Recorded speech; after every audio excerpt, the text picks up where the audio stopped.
I felt a lump on my breast, and I was like, okay, I need to get rid of it. So I didn't really think anything serious about it because prior before that, about 10 over years back, maybe I had a similar lump. I had it removed and it was okay. It was nothing.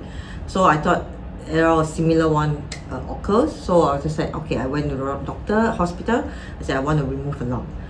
The doctor advised, why don't you do a biopsy? I said, no, don't need, just remove it and done, that's it, right? So the same procedure happened. I went for surgery to remove the lump, and 2 weeks later I'm supposed to go back for a review. When I went for the review, that's where the world collapsed. That's where I found that the doctor was saying that, sorry, I have a bad news. It's not just a lump, it's actually cancerous. Because my mom had a history. I've seen through it. I've seen it. I know what's going on, what is the procedure, what is next, and things like that. But still, I couldn't accept it at the moment because I thought it was just a normal review. So I just went back alone. So when the doctor was telling me, I was like, oh, nobody was there at the moment. So I was pretty scared at the moment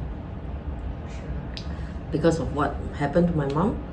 She delayed her process of getting treatment. She dragged her whole treatment for like 20 years before she passed on.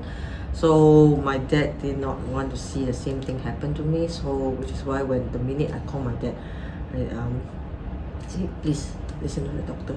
Yeah, just do what the doctor says, and the whole family will be there to support, including my siblings as well. So it was the first time where you can see my whole family bond so strongly, because ever since my mom passed on, we didn't think that anything would happen to any one of us. So it's just that it was a shocker when it was a shock when they hear this. Yeah. I think my two boys are my strong pillars, because back then they were so young. I know I have to live on for them, and being positive is actually the key to get you through where you are today. So I look at things very differently after being diagnosed and being treated, and now I'm a cancer survivor. So when I share the story to anybody who first diagnosed with cancer, maybe stage 1, stage 2, or stage 3, when they approach me, I say, please stay positive, please do not give up, because once you have that positive attitude in you, you will make it through.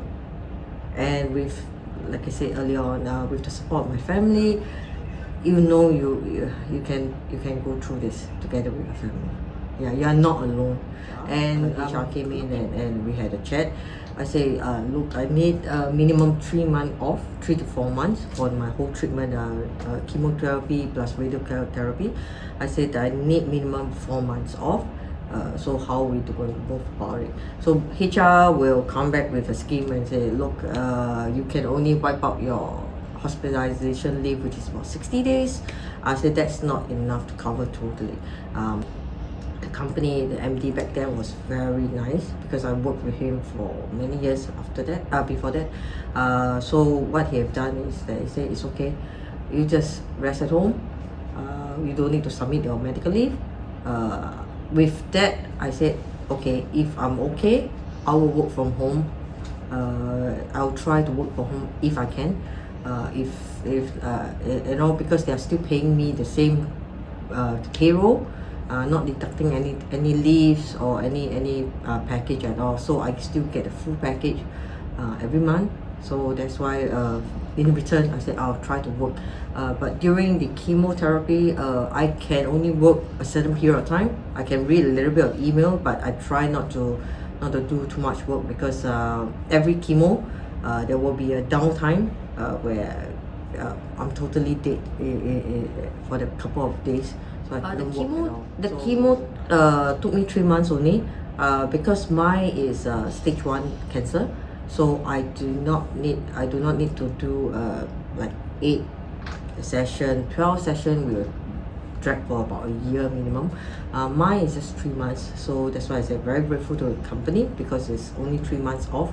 So I took 3 months off. When I was doing the radiotherapy, I actually went back to work because it was very near my office. So after the radiotherapy session, in fact, I just go back to office to work.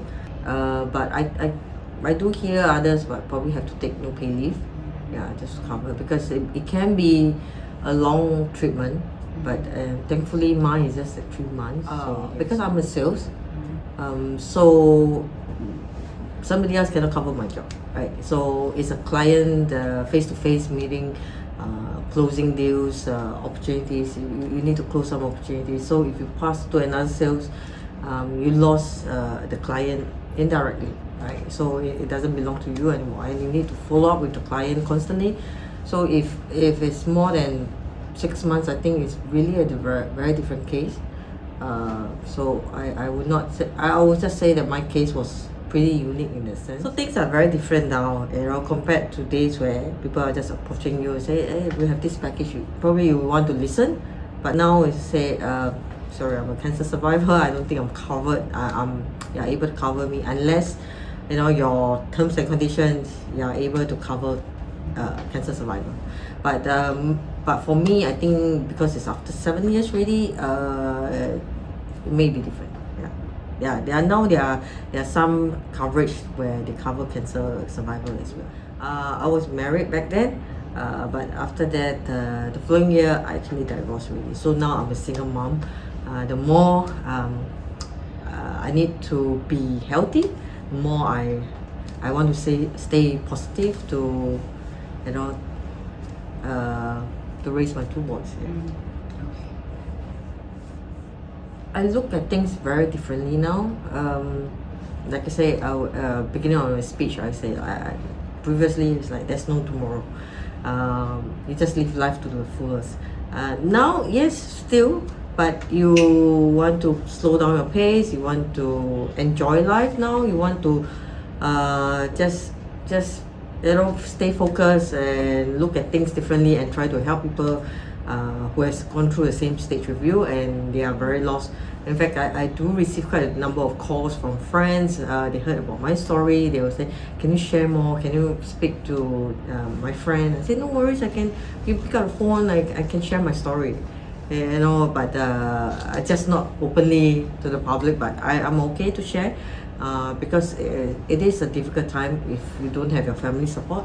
So I look at, I tell a lot of my friends now that I'm a newborn me. I'm now 7 years old, fresh, new. So I appreciate life a lot. Yeah. Don't give up. Stay strong. Be positive. That is my strongest advice. If you are negative, nobody can help you. So just stay positive. And there are many people around you. Look around and you just ask for help. They are there. And like we mentioned, there is even support group where you can approach. So they are there for you. And your family, they are your strongest pillar.